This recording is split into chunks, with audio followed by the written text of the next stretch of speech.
walionekana ni wadhaifu, hawafai. Kwa hiyo hivyo wakapigwa teke kwamba wakaivu wakasukumwa mbali. Lakini wewe unayejua unakiokota kile chombo, alafu unasema hapa nahitaji muda wa kukitengeneza. Kwa hiyo natumia muda mrefu ili kitakapokuja kutoka kitoke kitu ambacho wale waliokuwa wanaona ule udhaifu wa nje sasa naweze kuona kile kilichokuwa ndani nini. Bwana Yesu asifiwe sana. Sasa tunatakiwa kuwa hivyo, lakini hii ni kazi ya Roho Mtakatifu. Ni jukumu lake yeye. Na jukumu lake linatenda kazi katika zile ule uweza wake na huduma yake, ambaye nilisema Roho Mtakatifu ana huduma zake 5. Kumbuka nilisema hivi, ana huduma 5. Nikasema yeye ni kiongozi, yeye ni msaidizi, yeye ni mwalimu, yeye ni mshauri na ni mfariji. Sasa haya ambayo tumeyaona, ili agundishe tuweze kuwa kitu kimoja, hivi vitu lazima viwepo kazini. Hii ni role yake sasa, ni sehemu yake, ni ofisi yake. Hatuko kule kwenye karama, hichi ni kitu chengine kabisa. Kwa hiyo anasimama kufanya hicho, ili hizi huduma zake 5 ndizo zinazokwenda sasa kuruhusu zile karama zake ziweze. Hata sio huko karama kwanza ni mbali sana, ndio zinaenda kuruhusu matunda yake yafanye kazi. Maana kuna awamu kwa awamu kushuka mpaka unafika kule kwenye karama. Sababu kisha fika kwenye karama unaingia kwenye utekelezaji. Ukiingia kwenye matunda yake unaingia kwenye maonyesho. Yaani sasa hizi huduma zake 5 zimeonekana katika udhahiri kwenye maisha yangu, ndipo karama ziweze kuingia kwenye utendaji, zianze kufunction, kutekelezwa kupitia mimi. Kwa hiyo tunaona kwamba hizi huduma zake 5 hizi zina kazi kubwa na nzuri. Kwa sababu ya muda wangu nitasema kwa ufupi, lakini nitaanza na msaidizi. Yeye ni msaidizi wetu, lakini ni msaidizi wetu kwa jinsi gani? Amewekwa kutusaidia nini? Kazi yake ni nini? Anasema kwenye Mathayo sura ya 16, Yohana sura ya 16. Yohana Mtakatifu sura ya 16.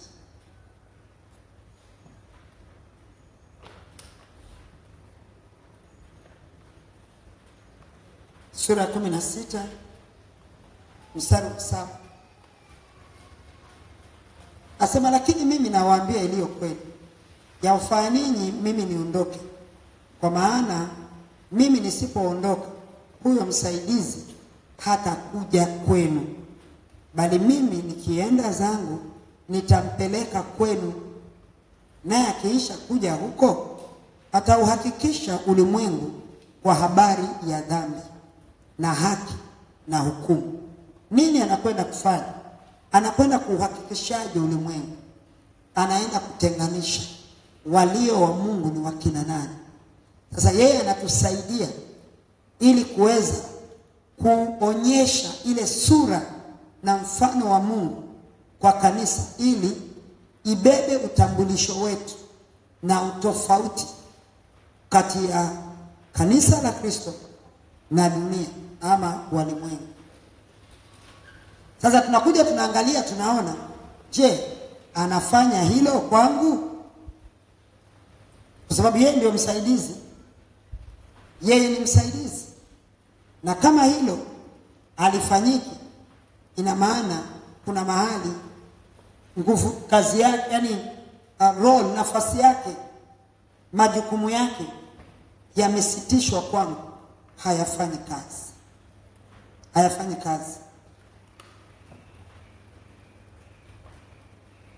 Yeye ni msaidizi, anatusaidia sisi tusije tukaiharibu nchi. Anatusaidia tusije tukaiharibu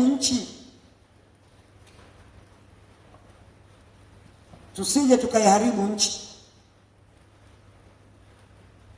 Anasema kwenye Yohana sura ya 14 mstari wa 26 taanza 25. Hayo ndiyo niliyowaambia wakati nilipokuwa nikikaa kwenu. Lakini huyo msaidizi, huyo Roho Mtakatifu ambaye Baba atampeleka kwa jina langu, atawafundisha yote na kuwakumbusha yote niliyowaambia. Kwamba kazi hii tutakuja kuisema kwa kirefu kwenye eneo lake la kufundisha. Lakini ni nini anatusaidiaje? Ndio maana tukaenda kwenye mstari. Anatusaidiaje tusije tukaiharibu nchi?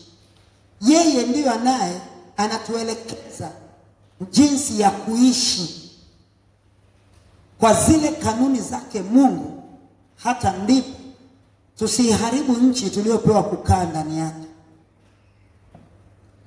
Tusiharibu nchi tuliyopewa kukaa ndani yake. Nikisema nchi, naomba nitoe ufafanuzi huu. Nchi ni dunia, nasema dunia.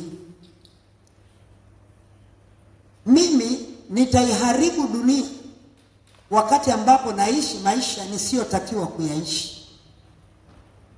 Hivi mna taarifa kwamba kanisa sasa ndio linaharibu nchi? Yesu alisema habari za mti fulani. Akasema huu unafuata, na ni maneno yangu, lakini namaanisha, nataka kutoa maneno yangu nitoe kile alichomaanisha wakati akisema maneno fulani. Akasema huu mti unapaswa kukatwa. Lakini akasema kwa nini alitaka uondolewe? Akasema kwa sababu unaiharibu nchi.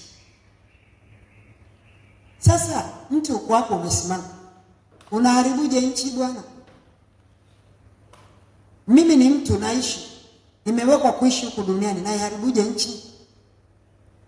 Naiharibu nchi kwa sababu nchi tunayoikaa sisi ndio tunatakiwa kuonyesha nuru ya Kristo. Na mimi ninaposhindwa niliokoka kuiachilia nuru ya Kristo, kwamba inatakiwa itoke ndani yangu mimi, ina maana sijapokea maelekezo ya Roho Mtakatifu katika ile nafasi yake ya kunisaidia mimi. Na kwa sababu sina maelekezo yake, nimepoteza usaidizi. Na kwa kupoteza usaidizi, mimi natembea kwa jinsi yangu. Kwa sababu anaponisaidia yeye, ananisaidia ili katika nchi hii ya walio hai. Anasema Zaburi 27, nami nitauona wema wa Bwana katika nchi ya walio hai. Anaponisaidia yeye mimi kuishi vizuri, na mimi nikawa nimesikia, nimeelewa yale maelekezo yake ambayo yanatokana sasa na kwenye kufundishwa, ambayo tutakuja kusema habari yake baadaye. Mimi nikaishi sasa kama jinsi ambavyo nimeambiwa, nimeelekezwa, nimekubali usaidizi wake. Na ninapokubali sasa usaidizi wake, mimi nitakuwa chumvi ya ulimwengu. Kwa sababu watu wanaotaka kumuona Mungu utaniona mimi. Sasa mimi ninapokuwa nimeokoka, napita katikati ya watu ambao hawajaokoka, alafu wanayaona machukizo kwangu. Mimi ndio nagombana na watu wa mtaani ambapo mimi nitakiwa niwahubirie Injili. Wale watu wanaona nini? Wanaona machukizo. Nani anaiharibu nchi? Ni mimi, sio wale. Wale wako kwenye uharibifu ndio wanatakiwa watolewe kule, na mimi ambaye natakiwa kuwatoa. Sasa kwa sababu niko peke yangu, mimi naharibu kile ambacho nilitakiwa kuwafanya watu waishi hapo kwa kanuni za Mungu. Sasa Roho Mtakatifu anatusaidia tusije tukaiharibu nini? Nchi. Anasema kwenye Mwanzo sura ya 19, anasema kwenye Mwanzo sura ya 19 mstari wa 13, anasema hivi. Tutaanza mstari wa 12. Basi wale watu wakamwambia Lutu. Je, na tumesoma hapa leo asubuhi. Basi wale watu wakamwambia Lutu, je, unaye mtu hapa zaidi, mkwe, wanao na binti zako na wowote ulio nao katika mji, uwatoe katika mahali hapa. Mstari wa 13 ndio nautaka. Anasema maana tutapaharibu sasa mahali hapa, kwa kuwa kilio chake kimezidi mbele za Mungu ama mbele za Bwana. Kilio cha nani hicho sasa? Sio kilio cha watu. Watu walikuwa wanaponda raha. Watu walikuwa wanaishi kwenye starehe zao, walikuwa walii. Watu walikuwa wanafurahia maisha yale ambayo wanaishi nayo. Lakini kwa maisha waliokuwa wanayaishi, walikuwa wanaiharibu nchi. Nchi ndio ilikuwa inapiga kelele. Dunia inapiga kelele kwa sababu ya wale ambao tumeingia huko na sisi kuendelea kuifanya iharibikiwe zaidi. Kwa anasema hapa kilio chake kimeweza kufika kwake yeye ambaye ni Mungu. Sasa tumefika mbele za Bwana, naye Bwana ametupeleka paharibu. Sasa nchi inaenda kuharibiwa, ili watu wanaharibiwa, lakini ili waharibiwe lazima mahali pao paharibiwe ili wasiwe na pakukaa. Kwa hiyo kwa sababu nchi imepiga kelele, sasa Mungu ameenda kuinusuru nchi, kuiondoa kwenye uhai wa kuishi. Nenda Sodoma leo, mpaka leo hapana uhai.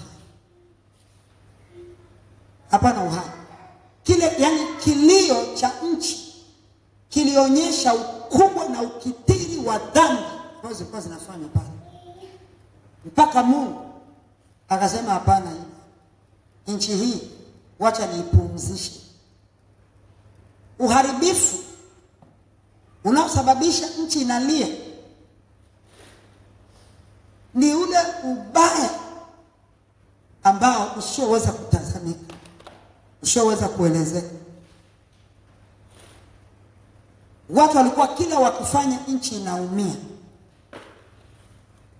Sikilize vizuri. Mwanzo sura ya 2 anasema nini? Mstari wa 16. Bwana Mungu akamwagiza huyo mtu akisema, matunda ya kila mti wa bustani waweza kula? No, mstari wa 15 sura. Bwana Mungu akamtwaa huyo mtu akamweka katika bustani ya Eden, ailime na kufanya nini? Kuitunza. Alime, hiyo ni kazi amepewa, aifanyizie kazi kwa ajili ya matumizi yake. Kwa sababu ardhi, nchi imewekwa kwa sababu ya kumtunza mtu. Lakini iweze kunitunza mimi, lazima niitunze. Sasa watu wa Sodoma walishindwa kuitunza nchi ambayo walitaka nchi iwatunze. Kwa hiyo nchi ikapoteza uwezo wa kuwatunza katika yale waliokuwa wanayafanya. Nchi ikalia, ikapiga kelele, ikasema jamani, mimi nimeshindwa, nalemewa, kila wanapokanyaga hawa watu naumia. Nchi ikalemewa kupita maelezo. Kwa nini? Kwa sababu wale watu walishindwa kuitunza nchi. Akalia, mbona hao watu ulionipa wananifanya hivi? Wewe umewapatia wanitunze, mbona sasa wananiharibu? Njoo uniokoe. Kaza kumuokoa ni kumuondolea maisha, ili asikaliwe tena, akaamua pumzika. Ndio mpaka leo hakuna mtu anaishi hapa mpaka kesho, na mpaka dunia itaishi hakuna mtu atakaa. Ni kilio kilichofanyika. Sasa sisi, kile kilikuwa ni kilio kimefanyika katika ardhi ya dunia. Kanisa tumepewa dunia yetu, tumepewa ardhi yetu, tumepewa nchi yetu, ambaye nchi hiyo ndiyo ambayo ni Roho Mtakatifu. Roho Mtakatifu hawezi kutimiza majukumu yake kwa asiye kanisa. Roho Mtakatifu ana majukumu haya ambayo tumeyasema matano, anayatimiza kwa yeye aliye kanisa.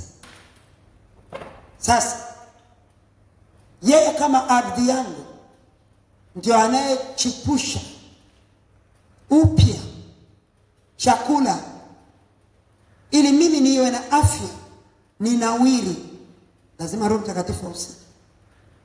Yeye ananisaidia mimi niweze kuishi kwenye nchi hii ya walio hai.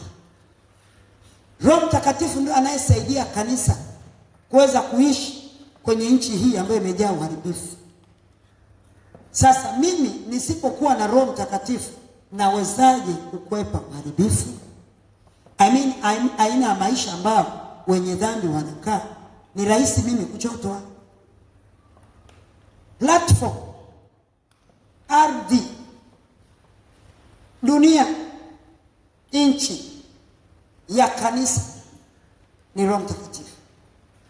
Na ndio maana nasema hao waongozwao na yeye, hicho ni kipengele chengine, lakini nakitumia hao ndio wana wa Mungu, kwa sababu kwa kukubali yeye akawasaidia katika eneo hilo, wakaenda kwenye mwongozo wake, watanawiri, maana watashibishwa kutoka katika kile kinachotakiwa wao kula. Uilime nchi na uitunze, ili ifanye nini? Iendelee kunilinda, iendelee kunilisha. Chakula changu chatoka hapo. Amesema Mungu katika ile sura ya 2 hii huku juu mwanzo, akasema nimewapa miche ya kondeni na ABCDXYZ ya kwamba kiwe chakula chenu. Mstari wa 29 anasema Mungu akasema, tazama nimewapa kila mche utoao mbegu ulio juu ya uso wa nchi yote pia, na kila mti ambao matunda yake yana mbegu, vitakuwa ndivyo vyakula vyenu. Na huko anasema yanipasa mimi niondoke, ndio huyo Roho Mtakatifu aweze kuachilia. Manake ni nini? Kanisa haliwezi kuishi bila Roho Mtakatifu. Na hapa mtu hawezi kuishi bila hicho chakula alichokuwa anapewa ale. Ndio akapewa kwamba ardhi ni hii nimekupa, ikutunze. Itakutunzaje? Kwa kukupa chakula. Lakini wewe unawajibika kuhakikisha kwamba unaitunza hiyo ardhi iendelee kukutunza. Sasa mimi nawajibika kuitunza ardhi ambaye niliyopewa mimi kanisa, kwa kumtia kisirani. Waliambiwa kina Musa, na wapo malaika aende mbele yenu, ni Roho Mungu. Lakini angalieni sana msimtie kisirani. Kwa maana yake msimuudhi. Kumuudhi ni kuchidwa kumtunza. Yeye ameachiliwa, yuko free, unataka nini? Anacho kwa ajili yetu. Nimetoa ule mfano, kaona wale kule wakapigana kwa sababu walimkosa yeye. Leo mimi mwenyewe tu halmashauri yangu ya ndani yangu imepingana kwa sababu Roho wa Mungu akai ndani yangu. Nataka kwenda kanisani lakini sitaki. Roho yataka kwenda, mwili unasema umechoka. Sijui nafsi inasema hivi, hii inasema hivi. Nataka kutoa hivi, mwili unasema alafu mimi nitakula nini? Mimi utanishibisha nini? Nataka kufanya hivi, hii kinafanya hivi. Halmashauri yangu mwenyewe, wachana na mtu mwingine. Mimi mwenyewe ufalme wangu umefitinika.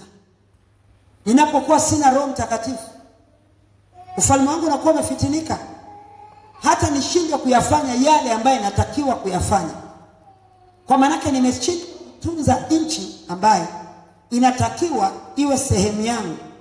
Alafu mimi niende kwa ulaini na kwa umakini, niweze kula na kunywa na kuishi kwa starehe ndani ya wokovu. Roho Mtakatifu tumepewa ndio nani?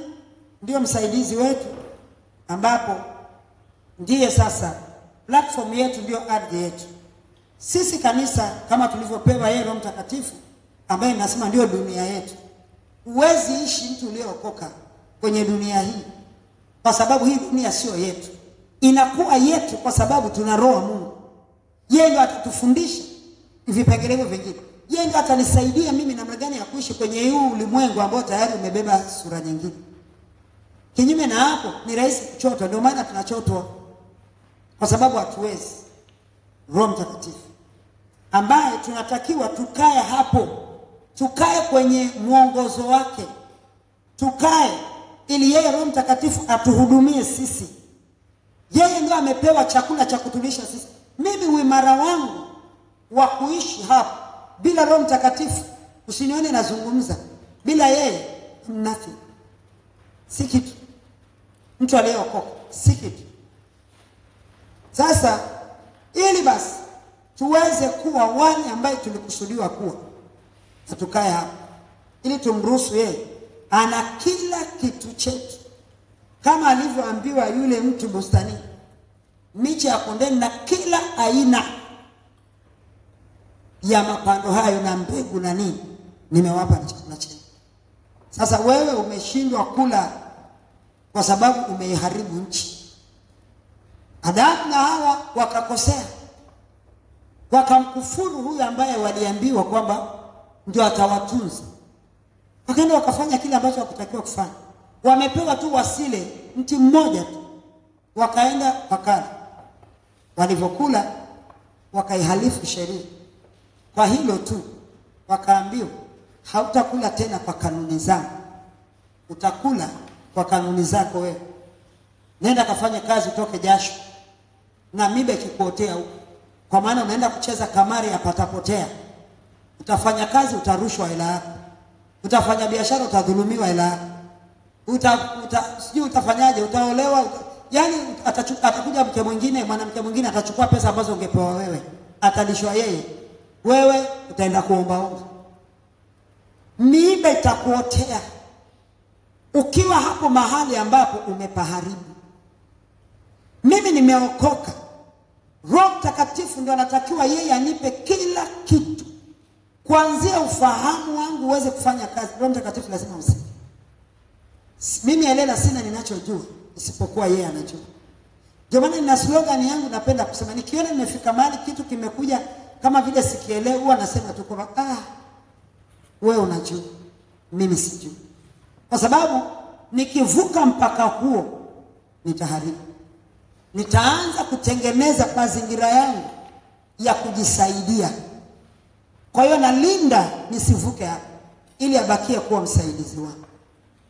Kwa hiyo nasema tunafika mahali nikawaza, ama mtu akaniumiza akafanya hivi, nikawaza nikapeleka, kwa nini alifanya mwisho? Nasema mimi sasa sijui. Maana hata hivyo sijui kwa nini huyu mtu amefanya hivi. Kwa hiyo nasema ila wewe wajua. Naacha nisivuke mipaka. Sasa kanisa tusije tukavuka mipaka, na kama ulishavuka mpaka rejea. Tusiende tu varuvaru. Roho Mtakatifu ni wa muhimu sana, kwamba yeye ndio anayetoa chakula. Hakuna darasani tunajifunza, hakuna anayeweza kunifundisha mimi, kunitafsiria Biblia mimi nikaijua isipokuwa ni yeye, Roho wa Mungu, sababu ndiye anayejua moyo wa Mungu. Yeye ndiye anajua chakula chetu kinapatikana wapi na wakati gani, chakula gani tunatakiwa nini. Sasa mimi hata nikitaka, lakini yeye ndio anajua. Sasa lazima nisimtie kisirani, nimpe nafasi anihudumie. Tulishaambiwa, nasema mimi lazima mimi niondoke, kwa sababu mimi kazi hiyo sio yangu. Yuko mwenye kazi hiyo. Yeye akifika, nyinyi ndio mtaenjoy, kwa sababu mtasimama juu ya ardhi hiyo. Mtakula mema ya nchi mkiwa juu ya ardhi hiyo, juu yake, kwa ajili yake, pamoja naye, mkiwa pamoja naye, mkiongozwa na yeye. Hizi sasa ndio lumatano. Vyote hivi vitawasaidia nyinyi mtakavyo, lakini hayo sio ya kwangu. Mimi kila ambacho nilikuja kufanya nimefanya, na katika kumalizia hicho sasa nimeachilia zile huduma ili zibakie zikifanya kazi, ili watu waweze kuletwa kwangu, waweze kunipata mimi. Kwa hiyo zile huduma ziko ziweze kutendewa. Sasa huduma zinakaa kwa wakina nani? Ndio anaweka ndani ya watu. Lakini kwa hili mnamhitaji yeye, ndio anauo mkeka kwa nyinyi kwenda kukaa hapo juu yake. Mimi sina hiyo. Kwa hiyo ndio akawa anasema yanipasa mimi niondoke ili yeye aweze kufanya. Sasa kanisa lazima tuelewe. Mimi sina katika hili, nataka kuweka tu hilo kwamba yeye ndio anajua chakula chetu kinatoka wapi, kwa sababu chakula chetu kinatoka kwake Mungu, na hakuna amjuae Mungu kujua roho yake Mungu isipokuwa ni yeye roho yake, kwa sababu yeye ndio roho yake. Tumejifunza zile kanuni katika utatu wao. Kwa hiyo hakuna mtu anaweza akapanda kwenda kwa Mungu. Mimi siwezi fika kwa Mungu isipokuwa yeye anaweza kufikisha. Kwa hiyo chochote ambacho natakiwa kuchunga ni maisha yangu na Roho Mtakatifu. Kuanzia leo uelewe, wewe uliyeokoka, dunia yako ni Roho Mtakatifu. Ukicheza nje ya dunia hii, unacheza na dhambi kupotea mlangoni. Na ukicheza nje ya dunia hii ambaye ni Roho Mtakatifu, uko kwenye danger zone ya kuingia jehanamu bila kujua, sababu yeye ndo anayejua maisha yangu. Kwa hiyo mtu anakuwa ameunganishwa, mimi mtu nimeunganishwa na udongo.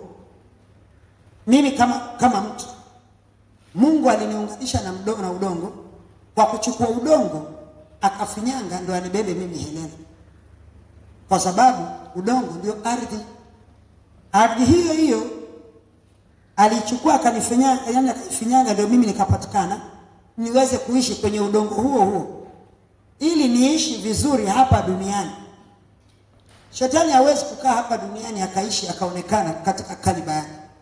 Malaika hawezi kuishi hapa duniani akaonekana katika kaliba yake ya umalaika, kwa sababu hana kiunganishi chochote cha kumwezesha kuishi hapa. Lakini mimi mwanadamu ninacho kwa asili ya nyama, ya damu na nyama. Kwa tukija tukizungumza katika asili ya damu na nyama, ardhi hii nimetoka kwenye ardhi na mwili huu natakiwa ukae kwenye ardhi. Kwa chochote kilichotoka kwenye ardhi, mimi nataka nikufundisha na afya pia ya kwamba kwa nini watu sasa hivi wamekuwa punguani, akili imepungua, haipo, miili haibebi afya inavyotakiwa, kwa sababu tulipewa asili itunze asili. Asili yangu ni udongo kwa maana ya damu na nyama, na ilipewa asili ambaye ni udongo itunze udongo. Mimi